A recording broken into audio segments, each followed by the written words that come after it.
Hello everyone, good afternoon and thank you for joining our webinar today. I'm Lorraine Griffin, Head of Tax at Deloitte, and delighted to welcome you to our webinar. I suppose cutting through the significant information flow and email traffic I'm sure you're experiencing about all things COVID-19 related, we are running a very focused webinar today dealing with the liquidity challenges and concerns impacting business and how tax can be a focus area of mitigation.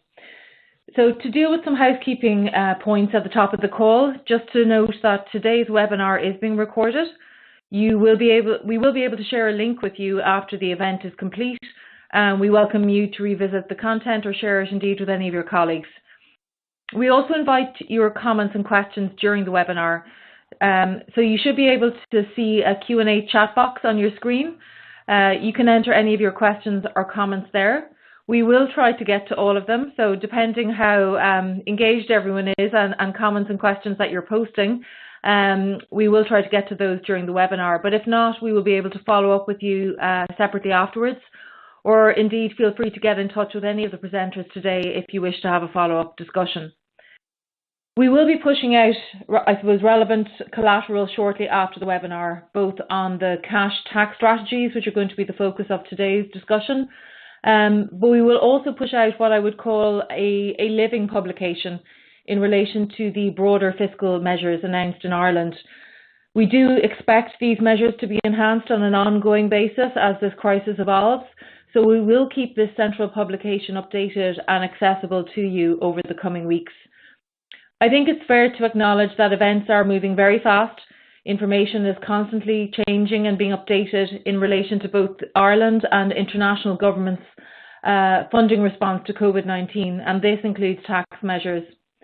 The Irish government has acknowledged that the measures announced last week were an initial emergency response and further action will be required. The measures last week primarily focused on credit guarantee and financing arrangements for micro or SME businesses, a COVID-19 enhanced illness benefit, and the €203 pandemic unemployment benefit. We also saw measures announced following agreement with the 5 retail banks, deferral arrangements on commercial rates, and some specific tax payment deferral measures. But many of these have been limited to what revenue define as SME businesses, which are businesses with a turnover of less than 3 million. So I think when one reflects on what other economies are doing, in particular when one reflects on the US, for example, which is trying to push through fiscal packages, in the value of $2 trillion. And their proposals include a focus on enhanced loss utilisation and interest deductibility. When we look at the significant measures announced in the UK to support all business and individuals, I think it's clear that more will have to be done in an Irish context, with an immediate focus likely on income protection measures. So our aim, I suppose, is to summarise the information we are currently aware of and make this available to you. There is a Deloitte Signal email address, and we will share those details with you after the webinar. You can subscribe to that for alerts and updates on fiscal and other tax measures being announced in Ireland and internationally, which we appreciate is rapidly evolving. So in terms of the specific focus of today's webinar, I suppose the pandemic is putting new demands on organisations. Liquidity has really become the key issue, and businesses are facing significant cash flow challenges. And a significant element of cash flow can be tied up in the requirements for tax payments. So as part of our webinar, we will look at practical steps to minimise the impact that tax can have on cash flow. My colleague Vincent McCullough will focus on some simple strategies to reduce cash tied up in VAT balances. Some you may be focused on already, others people may have not had to focus on for quite some time.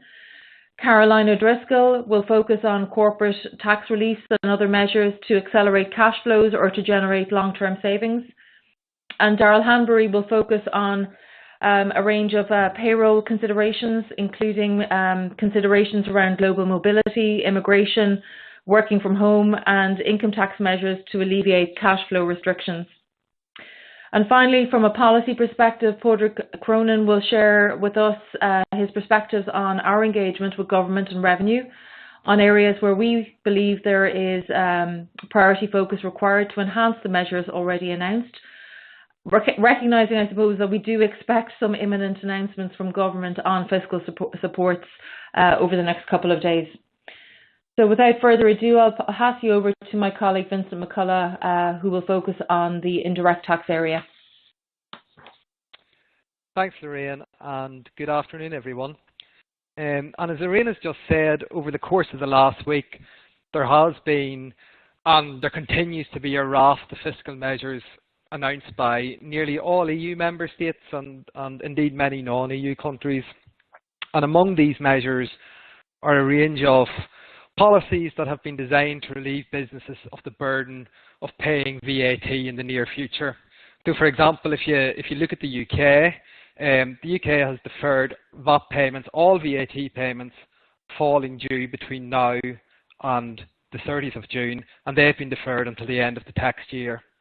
So we don't have the statutory instrument yet to give us all the detail on these measures, but we do know that it's a deferral of VAT, so it will become payable.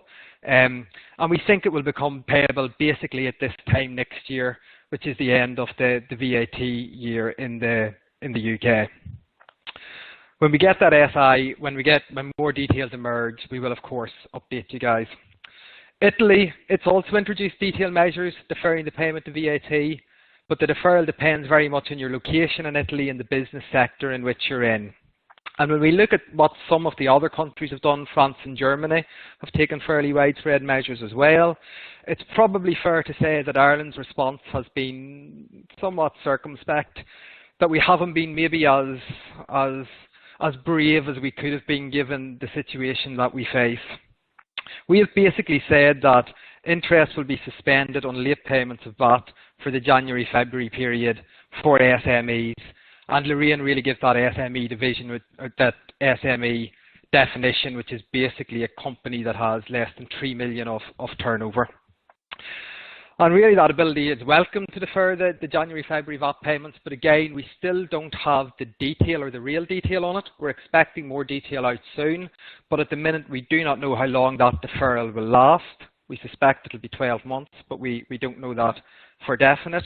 And I think we all have to accept that the UK sovereign balance sheet has got more firepower when it comes to dealing with crises like this.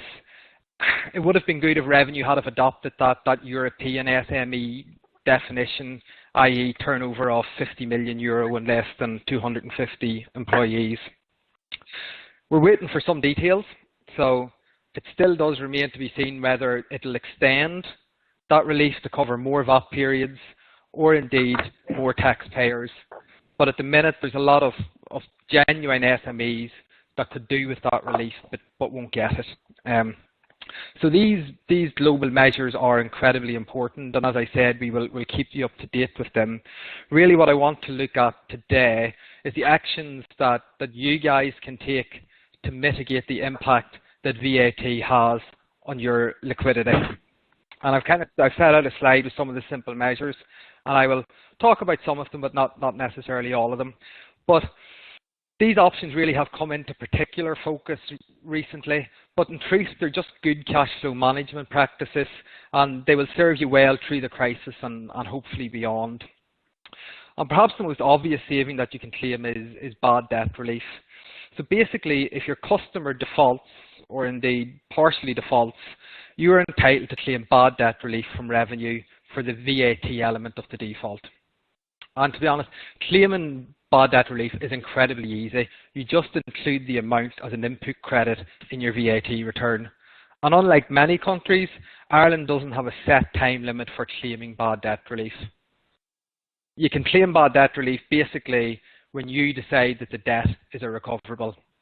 Now, in saying that, before claiming the relief, you have to have taken reasonable steps to recover the debt. You have to have written it off to a bad debt account in your financial records. So obviously this begs the question as to what are reasonable steps.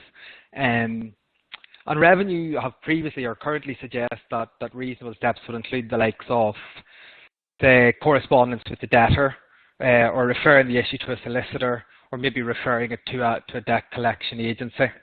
Now, in the current climate where, let's be honest, a lot more debts are going to go bad, I think that bar for reasonable steps, that lowers a little bit. You'd still have to have some correspondence with the debtor, evidencing the default, but I don't think reasonableness really demands, having to go as far as get solicitors involved or engage with debt collectors. Just do more than simply rely on a bad debt provision or writing it off without any correspondence. That in itself is not likely to suffice. Now, for many of you and for many businesses, the greatest cash flow advantage will come from managing when you have to pay the VAT that arises on your sales. And we call this managing your tax point. Now, it's particularly applicable for services businesses that basically supply ongoing services, so professional service firms, landlords, people with licenses. But it can apply to any service provider who bills on account. And basically, when I say your tax point sets the date at which the VAT becomes due, the date at which you have to pay the VAT. And if you are providing ongoing services or you issue bills on account, your tax point is the earlier of issuing the VAT invoice or receiving the payment.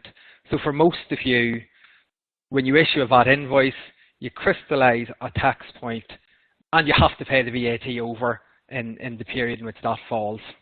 Even though that could be, I guess, weeks, maybe months before you actually receive payment, so that you're at the cash flow disadvantage. And the way to remove that cash flow disadvantage is to investigate, whether it's commercially possible to issue pro forma invoices or requests for payments. And pro forma invoices don't create a tax point. So then the tax point will only arise when you actually receive the money. Now, obviously, you have to issue a VAT invoice at that point, but at least you will improve your cash flow position. Now, if you are going to go down this road, the pro forma invoice should clearly state that it's not a VAT invoice and shouldn't include all the details that are required of a VAT invoice. Now, although RFPs are a really good way to remove cash flow disadvantages, some customers will push back on receiving pro formas or RFPs, basically because they need a VAT invoice to recover their input tax. And if you found yourself in that position, you should still be considering really when invoices are issued. So for example, if you issue invoices on the last day of the month, say you do an invoice run on the 30th of April, then you will have to pay the VAT over by the 23rd of May. Now, if you delayed that run or delayed the issue of the invoice to the 1st of May, you wouldn't have to pay the VAT over until the 23rd of July. So 1 day's delay in issuing the invoice buys you 2 months delay in accounting for the VAT. Now, look, there's clearly a commercial balance. People want to invoice as quickly as possible, but it's certainly something worth thinking about. Okay, we can also look at managing the input VAT side of the equation. And to be honest, managing your input VAT is just good purchase ledger management a lot of the time. So basically, you're entitled to recover VAT on invoices that are dated in the period and that are in your possession by the time that the return is filed. So what we'll see is that VAT returns are usually prepared based on ledgers, and that ledgers are closed either at month end or the last Friday of the month. So those ledgers can then be closed before the invoices have been received, even though the invoices are dated in the VAT period. And many invoices dated in the VAT period will either be received before month end or will be received and posted after month end but before the filing date. And in both those situations, you're entitled to recover the VAT that you have paid on those invoices. And look, we often help clients create and sustain this kind of input tax accrual that allows you to recover your VAT when you're entitled to recover it and at the earliest point that you're entitled to recover it. And from doing these exercises with clients, like I reckon between most clients, at least 5 to 10% of their input tax is claimed late. So it's a useful exercise to go through. Another area that we come across all the time is businesses not recovering VAT on employee expenses. And in Ireland, to be fair, there's a lot of employee expenses which you cannot recover VAT on, but this isn't true in all countries. In many countries, you're absolutely entitled to recover VAT on a range of your staff expenses. And when I talk to business about why they don't recover VAT on employee expenses, like usually what I hear is things like, well, the expense system doesn't interface with the ERP, or we don't really trust the expense claims, or the amounts are too small. And all of those reasons are valid, but actually all of them can be overcome, and it's usually worth investing in actually fixing them.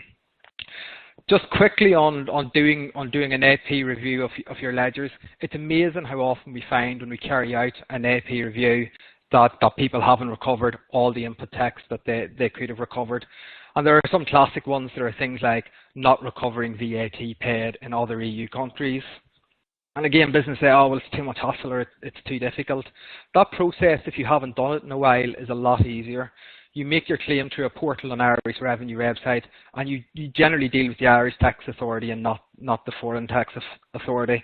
So where you are incurring VAT abroad, really worthwhile looking at that and seeing is there any benefit to be secured there. And just in doing an AP review, it will show you that VAT is lost through things like miscoding by the accounts payable team, amounts being posted gross or coded to an irrecoverable VAT code when they didn't need to be.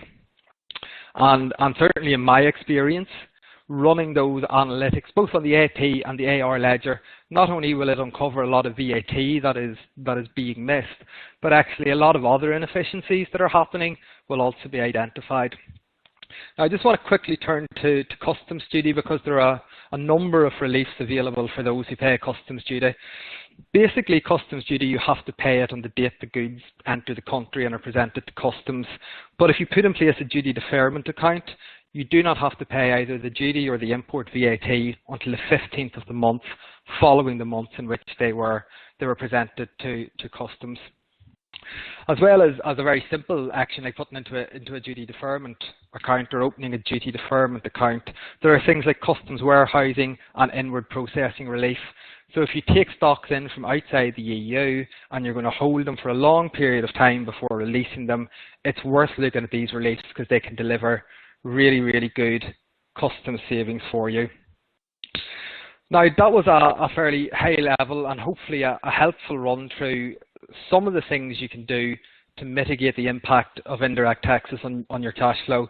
Listen, I've focused very much in Ireland in this, but many of the above strategies, in fact nearly all of the above strategies, will equally apply in other countries.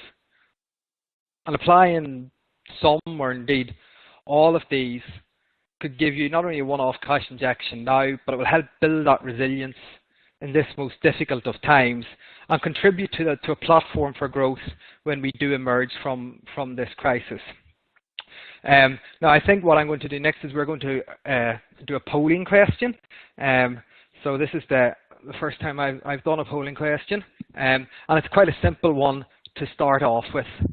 And hopefully you can see it on your screens. Do you recover VAT on employee expenses? And it's just to get a flavour, just that very basic test as to whether people are recovering VAT or how many people are recovering VAT on their employee expenses. So I will give you a few seconds just to answer that. Vinny, maybe just while we were waiting, there was a question around whether we're seeing any different kind of revenue behaviour around companies that are or businesses that are in a VAT refund position. Yes, we absolutely are, Lorraine. So anecdotally on our own clients, we're definitely seeing revenue expediting those repayment claims, and I think there is an acceptance in revenue that, you know, certain aspect queries or repayment claims that are being tied up, that they should be being released. So if you're in that position, I'd be definitely looking to push back and get those payments released. Sure. Okay, so I think, do I just flick left on this? Is that how I do this work? Okay, grand. Okay, so 40% of people recover VAT on their employee expenses, which is actually probably higher than I thought and maybe higher than I come across. So So that's heartening. For those 60% of you who don't, I would really, where you do have significant employee expenses, I would really suggest that you look at it, and I'm happy to look at that in other areas, because indirect tax is an area that you can really use to improve liquidity at this time. Okay, I'm going to hand over now to Caroline, who's going to go through what you can do in relation to corporation tax. So Caroline, are you okay for me to hand it over? Great, thanks, Vinny.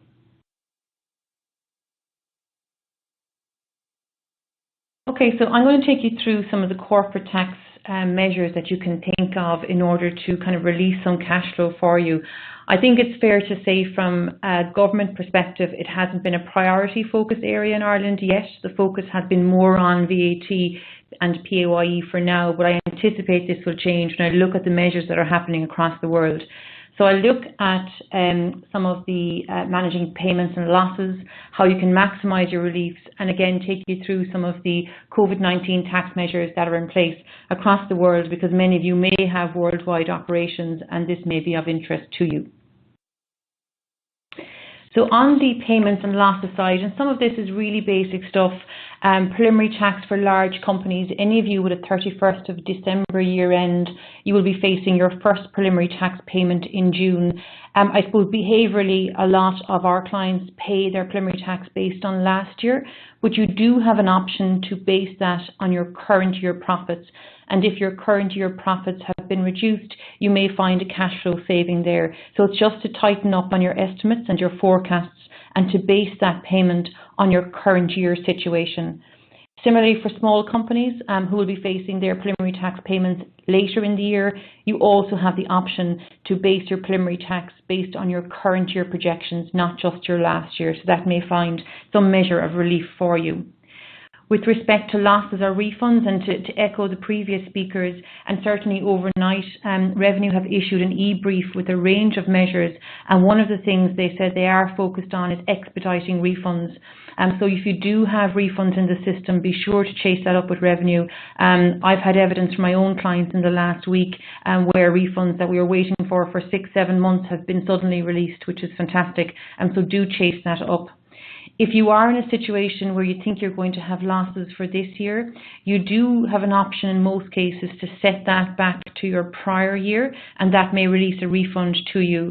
To get at that, some tricks and tips, I suppose, consider filing your tax return early in order to trigger that, or perhaps change your accounting period, which may allow you to file sooner and get those refunds sooner. If you are in the unfortunate position of facing a permanent closure of your business, there is an option under the terminal loss relief claims to set back losses for 3 years. With respect to your tax returns, really important to file on time. And again, overnight, Revenue have emphasised that it is so important. Keep up your compliance record and file on time. Treat the payment of the tax as a separate matter, but try and get your tax returns in. They have confirmed overnight within Revenue that if you're facing a challenge that some of your key employees are sick due to the current COVID-19 matter, you can file based on your best estimates. So just give it a go, get something in, and they have committed that they won't charge a surcharge if you get that estimate wrong, and that applies for accounting periods ending on or after the 30th of June 2019. So effectively, any tax returns that were due from yesterday until further notice, put in your best estimate and there won't be a surcharge if that is wrong. And I suppose finally, and to state the obvious, don't waste cash on penalties, so get your filing in on time. Professional services withholding tax, and there can be quite a lot of cash actually trapped in that. And the way it currently works is normally you make your claim when your tax return is filed, and that's 9 months after the year end, which can be a long time to wait for your refund. Just to remind you, under current rules, you can apply for an interim refund to the Revenue Commissioners if you can demonstrate hardship. And typically what we would see as hardship is if there's a once-off or unusual reduction in your income, or the withholding tax that you're suffering would far exceed your corporate tax liability. And I think in the current situation that we're in, I think it's fair to say we will see one-off or unusual reductions in income. So if you have a large balance caught up in professional services withholding tax, maybe think about applying for that interim refund. And finally, if after all of that you still have payment difficulties, the revenue are pointing you towards their phased payment arrangements. So to enter into an arrangement with the Revenue Commissioners to delay your payments. And I'll take you through that. For those of you that are interested in it, there is quite a detailed revenue guidance on this, which was published in January of this year, which sets out the conditions. I'll take you through some of them. I suppose one of the points that the Revenue Commissioners have emphasised in recent days is that this isn't unusual to them. They are used to dealing with businesses on phased payments, and there are 6,300 phased payment arrangements currently, managing 73 million of tax debt. And I think the point that they have emphasised in their correspondence in recent days is early, positive and honest engagement by the taxpayer. Get in touch with them. You can do it by phone into your usual tax office, or you can actually apply for this online 24/7 through the online facility. This can allow you a lot of flexibility. You can self-manage your own payment schedule and often can defer payments under it. So it is a good facility in that respect. However, there is a catch. Under the current guidelines, and just to bear in mind, those guidelines are January 2020, so they're pre-COVID-19, but under those guidelines, you do need to make a minimum payment of 25% down payment or 40% where you're looking for tax clearance. And I have a question mark there on that, because I suspect that is something where we could see some change, because that's quite a large down payment for some businesses in the current circumstances. Also, under the current guidelines, interest will still apply. So the interest suspension that has been announced only relates to VAT and PAYE. They haven't gone as far as looking at corporate tax payments yet. Now, that may come when I look at other countries. But for now, under the current guidelines, unfortunately, interest still applies. But I think this is really a case of watch this space. I won't spend long on this, but those of you that do have corporate tax liabilities but are looking to minimise them, what can you do? So R&D tax credits, that's a great credit. It's 25% of your qualifying R&D costs back. It's one of the largest incentives we have in this country, and again, something you should seek to maximise if you can at all. Those of you with knowledge or IP-rich companies, and particularly Irish headquartered companies where you're developing IP, you're engaged in R&D, you could potentially have your corporation tax bill to 6.25% by the KDB. So that's really valuable measure, and again can have your tax bill at the end of the year. So something worth looking at, particularly if you're an Irish headquartered company. And the reason I say that is if you're a multinational, because of the way the formula works, if you buy in IP, that gets kind of taken out of the formula essentially. But if you're an Irish headquartered company, this could be a very valuable relief for you. In terms of maximising your tax depreciation strategies, this is often one that's hidden under a rock, I feel sometimes. And that's because building and construction work, you can find actually that there's qualifying plant in a building, but often that type of cost gets booked into buildings in your financial statements and people kind of forget about it. But what we have found through our work is that if you have a new building, often between 5 and 40% of that building could potentially qualify for plant and machinery capital allowances. If you have a fit out, that could be as high as 70%. And that's things like air conditioning, alarms, elevators. They can qualify for plant and machinery. That can mean that you can get tax depreciation that you didn't think you were entitled to, or at a minimum accelerate the deduction that you get. Finally, in terms of this piece, to alert you to the new e-brief that Revenue issued overnight, a lot of our clients are worried about triggering PEs because of the travel restrictions. So you may have people stuck in Ireland that are not meant to be here, and they're triggering a PE potentially here. Or you've got staff overseas, could they trigger a PE overseas? And lots of questions coming in on tax residency of companies. How do you maintain the tax residency of an Irish company if some of the directors who typically fly in can't fly in? So the Revenue issued an e-brief overnight, and I'll just read one paragraph that will just give you a gist of where this is going. Where an individual is present in the state and that presence is shown to result from travel restrictions related to COVID-19, Revenue will be prepared to disregard such presence in the state for corporation tax purposes. And it also applies going the other way if you've got somebody overseas. So I think that's a welcome measure. There's two sides to that coin, however. It's all very well the Irish Revenue saying, sure, it's grand for PE purposes if a country like the UK doesn't have an equivalent rule. We were talking to our UK colleagues overnight. This is a hot topic with the Revenue Commissioners currently, or HMRC in the UK. We're expecting some guidance in the coming days. The concern is that there's a lot of people in the UK that would typically travel overseas to attend overseas board meetings and now can't. The general view for now is that if that's a one-off thing, that should be fine. The challenge would be if this becomes normalised and travel restrictions are in place for a period of time. But our hope is that HMRC would take a pragmatic approach there, and we are expecting some guidance in the next few days. But it's just one to watch if you're concerned about PEs and concerned about maintaining tax residency.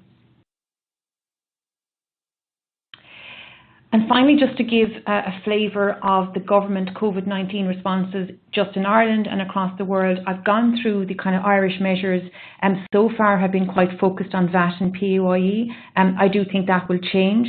There is talk of the DAC 6 deadline being extended, and we've yet to have confirmation of that, but that has suddenly been submitted for.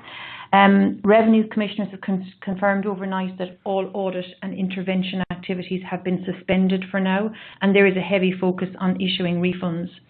If we look at what's happening across the water in the UK, they have arguably gone a lot further than Ireland has. There's now a corporate finance facility to buy short-term debt of a company. And what's really interesting there is that applies to all businesses, not just those initially affected, I suppose, by the closures like hospitality, etc. A time to pay service. This is essentially like the Irish phased payment facility, but HMRC are still dealing with that on a case-by-case basis. There's no blanket rule there, and HMRC have come out very strongly and said, we are the lender of last resort. Look elsewhere first, please. The UK have announced a lot of measures of grants for SMEs, so cash tax grants, particularly in sectors most affected by this. So if you have a UK business or UK subsidiary, there may be something for you there. The US are currently looking at the CARES Act proposals. Now they are struggling to get that through the Senate, but some interesting measures being discussed there. So relaxing all tax deadlines, 90-day payment deadlines, including corporate tax, and really interesting, looking at suspending the 80% restriction on the carryback of losses, and even going so far as to carry back those losses for a period of 5 years. They're also proposing that the interest limitation rules that they have, which are currently 30% of EBITDA, that would be raised to 50% and would apply for 2019 and 2020. And in the last couple of days, both France and Germany have announced a 3-month payment deferral for all corporate tax payments. Although speaking to our colleagues in France, you do need to be able to demonstrate a hardship in order to be able to delay your payments for that long. And again, I suppose to re-emphasise what Lorraine was saying at the top of the call, if you are interested in these measures, and there's lots more countries obviously involved, the Deloitte Signal Alert is something really valuable, I think, to sign up to, because it gives you a daily snapshot of finance and tax announcements across the world as they happen. So I might just flick to our polling question. And really it's because the Irish government hasn't gone very far yet in terms of corporate tax, we are interested in getting the temperature here as to what measures you think would be useful. So which corporate tax measure do you think would be most effective to support business? And I've set out 3 here. Delay corporate tax payments for 3 months with no interest, allow the setback of losses for more than 1 year, or accelerate repayment of R&D cash tax credits from 3 years to 1 year. So I'll give you a few moments to maybe poll and submit your preference.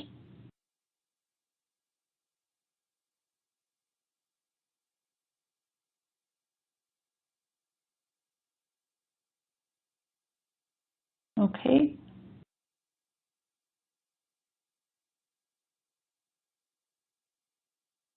Yeah, that's interesting. So most people saying delay corporate tax payments for 3 months, and we've certainly, as I said, seen that in France, seen that in Germany, and I think that would be valuable, particularly with the preliminary tax and deadlines coming up. That's really interesting. Okay, so that finishes my piece. I will now hand over to Darryl for the next section. Thanks, Caroline, and good afternoon, everyone. So I'm going to kick off on the piece that affects your employees, and probably one of the most immediate impacts of the working from home and the restrictions were probably on everyone's employees, and that raised a number of questions from a tax perspective. So I'm going to spend the first piece just talking about the risk areas, the areas that could cost you tax or could cost you tax and cash if not dealt with appropriately. And then secondly, we'll move on to areas where you could maximize your cash flow. So typically when we have now an environment where almost everyone is working from home where they can, the issue is whereabouts is home, and particularly complications arise where the individual is working from home in another jurisdiction. So for example, we've seen lots of requests from our clients where they've had individuals who are employed in Ireland and normally work in Ireland, but because of the scenario, they want to work from home to be near their family in a foreign jurisdiction. That includes Northern Ireland as well, obviously being the UK. And this has impacts on an individual, but also has an impact for the company from their payroll perspective. The individual might be concerned around tax residency, and clearly the number of days they spend in that jurisdiction or in Ireland, and depending on the scenario. And from a company perspective, you may be looking at business travellers, commuters, people who were commuting to work in Ireland from Northern Ireland. Potentially now they're working at home in the UK, and what the payroll obligations are. And those are the issues that do need to be quantified. In an Irish context, there are a number of reliefs that are impacted by people either not being able to file certain returns on time, being in other jurisdictions. These include the Special Assignee Relief Programme, where you have 90 days to file that claim. That has been extended yesterday by Revenue to 150 days, so an extra 60 days, which is very helpful. Where you're looking at PY exclusion orders and you have those in place, typically an individual is not allowed to work more than 30 days in the state.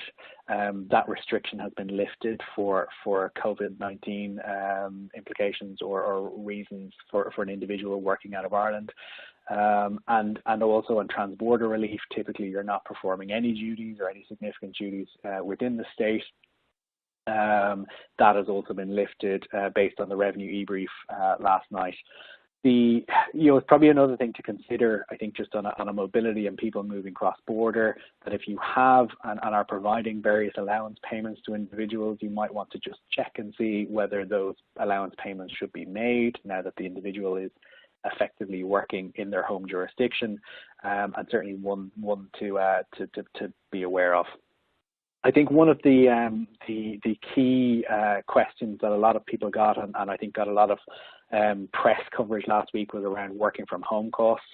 I think certainly the news last week simplified the process slightly, but there is a facility that allows employers make a payment of €3.20 per day to cover the additional cost of working from home. Clearly, not every employer will do that, particularly in the current environment. And if an employer chooses or cannot make that payment, the employee is not entitled to claim that $3.20 on their tax return. And I think that was a point of confusion.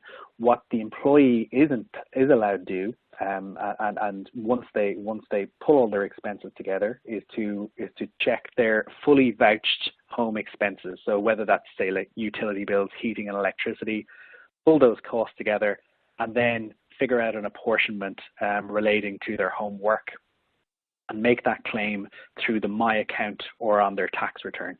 So it is a relatively straightforward process for individuals. The issue being is that the amount they may get to claim might not be substantial. So on a Revenue example that they had given, where an individual was working 90 days from home and their utility bills were €1,750, effectively the amount, when it all boiled down, that they could claim was €43, and that €43 is obviously offset against their marginal rate, which is effectively a €20 cash benefit for an individual who had €1,750 of expenses. So it is something just to bear in mind when you're talking with your employees.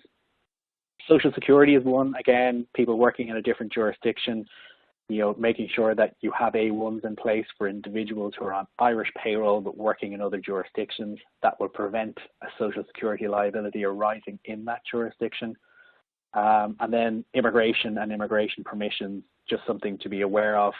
One would assume if an individual who is working in Ireland has gone home to work in their home jurisdiction, that they do have the immigration permission to do so, but there are obviously Irish implications and complications, and the Department of Business and Department of Justice have been very helpful in terms of addressing those administrative issues from an Irish context. And then just looking at cash flow and maximising your cash flow, a large number of companies who have assignees or people who work cross-border will have paid tax on payroll in foreign jurisdictions and are awaiting refunds once those individuals file those tax returns. So what is effectively known as tax equalization, that the individual didn't bear the cost of that tax in the foreign jurisdiction, and therefore that money effectively belongs to the company.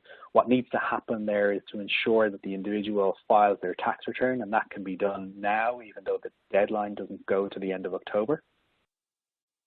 Companies may also have appeal items with revenue. So we would have seen certainly scenarios in a professional subscription scenario, or in SARP gross up cases, for example, where revenue took quite a stringent view on certain aspects, and employers did go to appeal on that and awaiting that. I think now's the time to probably start raising that with your case officers.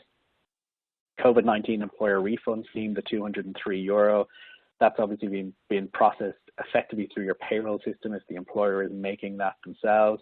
And once the PAY modernisation system and your payroll system picks that up, the amount will be in your bank account from government on the next working day or the next banking day.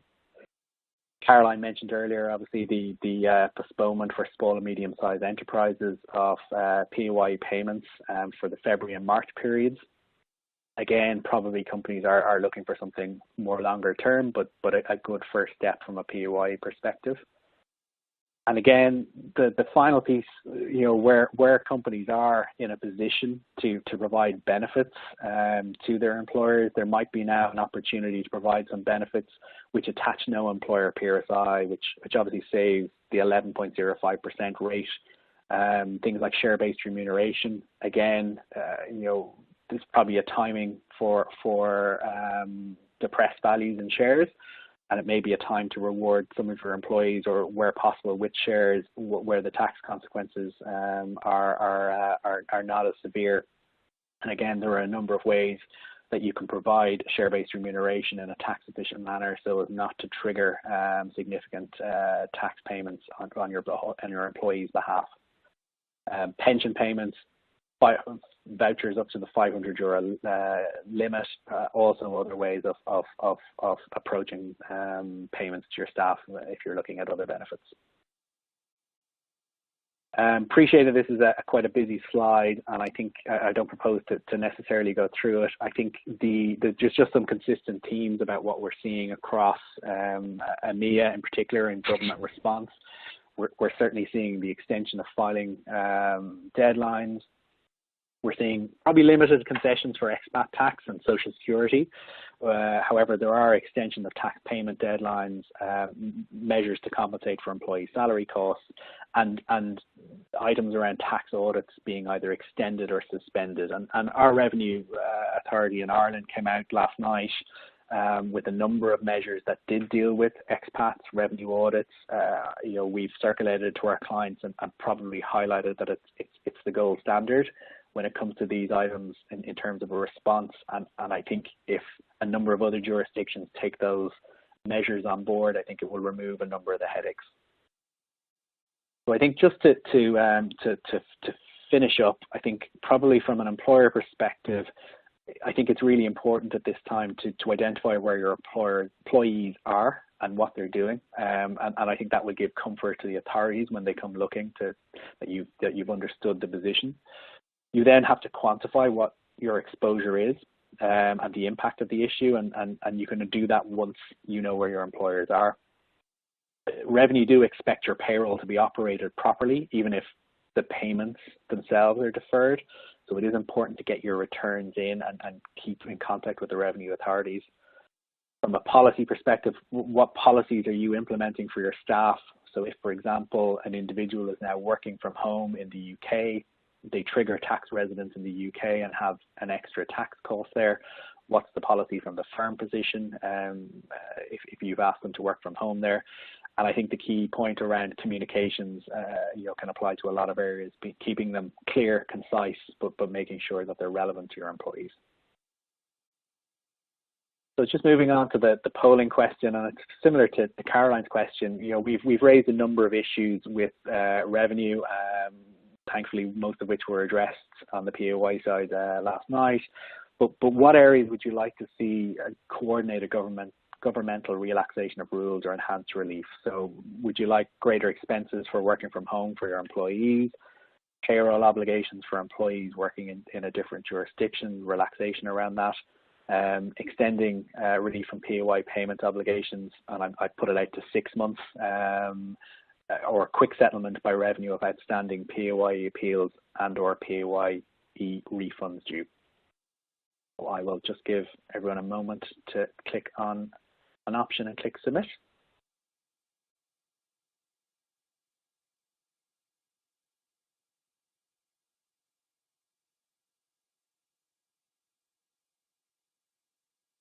Yes, and I think very similar to the answer I think Caroline got earlier was extended relief from PAYE payments. I think is an important measure, and I think is one that we've raised accordingly. So I think with that, I'm going to hand over to Porter Cronin. Thanks, Darrell. Good afternoon, everybody. Obviously, I'm very focused on the policy response that government needs to in the slides respond to the current crisis. You can take it that we've engaged heavily with government over the last while in terms of what's required. The areas that we have focused on clearly are working capital, use of losses, and job retention schemes. Just turning to working capital first, as has been said, a little bit has been done on the working capital front, but really Ireland is way behind the 8 ball in terms of what needs to be done. We've made it very clear to the Department of Finance that there needs to be clarity for all businesses in terms of working capital headroom for a minimum period of 3 months without distinction. The current restriction whereby the limited reliefs that are currently available are restricted to businesses with 3 million turnover or below, that has been adversed already, is just simply not sufficient. So our key message to government has been, look, all businesses need to be given a minimum of 3 months headroom or more, which will be consistent with a number of the larger economies we've already adverted to. And that's critical because, as Lorraine has mentioned, as you all mentioned, liquidity is absolutely key at this really difficult time for all businesses. And we're very conscious that a number of businesses are fighting for their survival, and you can take it, we're doing everything we can on your behalf to liaise with government to ensure the points that you have been making to us over the last while and continue to make, we'll get through so that we all get through this together. But the key is action, and to be fair, I think government will respond later today or tomorrow in some part, and it will probably evolve from there. The second area, which has obviously been subject to a lot of media coverage over the last number of days, which we have been liaising with the Department of Finance on as well, is some form of job retention scheme. In other words, to try and keep a level of connection between the employer and the employee as we get through this over the next 3 to 6 months. It is absolutely critical in our judgment for a scheme of this nature to be introduced, because it goes to the core of ensuring the economic well-being of our citizens over the next 3 to 6 months. The health of our citizens is obviously key, but the economic well-being is really important from their own personal sense of self and also from the business's point of view. So from that perspective, it's critical a measure along the lines that has been introduced either in the UK or Denmark is also introduced here. And just to share with you some of the features we have put to the Department of Finance in recent days in terms of something that could work in an Irish context that would be at a modest cost in an overall context, given the crisis we're facing as we near 100 years as a country. In particular, we have suggested that there should be a wage subsidy of 75% by reference to the industrial wage of 40k. So in other words, the state would step in up to 75% of an employee's income, but with an overall cap of 40,000. We're also suggesting that will also be applied to self-employed people, because we're very conscious the gig economy is continuing to grow in this country, and it cannot just be about employees, it also has to be about the self-employed cohort as well. We're saying it has to be in place for at least 3 months with the ability to extend it for a further 3. And critically, we're saying that whilst the state might decide to pay the 75%, as I've indicated on the slide, there should be no requirement on the employer to top that up. The discretion to top that up should remain with the employer. That's not entirely clear in the UK scheme, but in our judgment is very important here, because businesses will have, if businesses are faced with a choice of making redundancies, and obviously there's a cost to that versus doing this, they have to balance up, well, how much do I have to pay in terms of keeping the ship afloat? So we'll see what happens in respect of that one. We've also outlined that it should apply to any business that can show a reduction in turnover of at least 20%. There's been in New Zealand, the test is a 30% reduction of turnover in the first 6 months. And so in terms of, but broadly, we're saying the businesses need to show an impact from the crisis, which is clear. The key also, though, is, in our judgment, this incentive, this scheme should apply to all employers. It should not be limited to SMEs. In other words, it should mirror the UK scheme, where it's applicable to all employers where they can show they satisfy the conditions. We've also said to the Department of Finance that this should apply to businesses that even have already made people redundant in hundreds and thousands in a number of cases, such that they could elect into this scheme before a date in the future. And I know the government are sympathetic to that. It's a question of crafting that, and that aspect has created a level of confusion in the UK. But let's watch this space. I'm confident that government will respond big in this particular area. The devil will be in the detail, and to be fair, they will be open to tweaking it over the next number of days after they announce it today or tomorrow. I suppose the final area, and Caroline has adverted to this, that we've also put to government stroke revenue, is a relaxation in the way in which losses can be utilised, in other words, to mirror the US. So without complication, to be able to effectively carry back losses that are arising in the current year to get tax refunds in respect of prior years up to a period of 3 to 4 years, similar to the US. So they're kind of the key areas we have focused on. Sure, liquidity is key, as has been mentioned, but equally this aspect of ensuring that we don't have 500,000 people on welfare. That would be a disaster for our country in terms of its social fabric. And I think we all have to, and I think our government recognise this, and I think they will address that. The question is, it has to be proportionate, and there are memories of the bank guarantee here, so that they will want to ensure that it has some level of capped exposure. So I can't see it going beyond 3 to 6 months, and hopefully we'll be well out of this crisis at that point. So with that, obviously this is an evolving area. We'll keep you informed, but we really appreciate hearing any of your perspectives as to whether there's any other areas indeed that would be of benefit. But as we see it, it's right now it's working capital management and this job retention scheme are the key areas of focus, and the working capital management in terms of a greater clarity around tax deferral without interest is key. For the next 3 to 6 months, for more businesses to survive rather than going out of business, which ultimately would be a tragedy. So with that, I'll hand you over to Lorraine for some closing comments. Thanks, Baudrey. So certainly a lot of food for thought there, and I think it reflects the engagement that we've had both with the business community and with Revenue and Department of Finance. I think from all of the speakers today, you'll get a sense of the key areas that businesses are focusing on in terms of trying to manage cash flow and how tax can help mitigate the liquidity challenges. But equally that we do have channels into to revenue and finance. So as topics or issues crop up, maybe that we didn't get to cover on the webinar today, we have been engaging with with officials on some of those points. So we continue to encourage you to feedback any particular issues or comments so that we can continue to feed that into the policy dialogue. I think it's fair to say, looking at some of the questions that have been posted, there is a strong appetite for additional information on some of the strategies that we have talked about today, tailored to your own specific business areas and circumstances.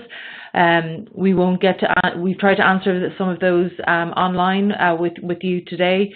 Others we will follow up after the webinar to engage around some of those topics and questions. The position, I guess, is rapidly changing day on day, so we will be pushing out the collateral content that I mentioned at the top of the call. You'll have access to the recording of the webinar from today. We will send out a kind of summary of some of the key cash strategies that we've focused on from a tax perspective, and then we will have an overall summary document around the different measures that the government have announced, both from a tax and a non-tax perspective, and that we will keep updated as the position evolves over the coming weeks. Equally, we're conscious that many of you may be involved in business that have a cross-border component and an international footprint.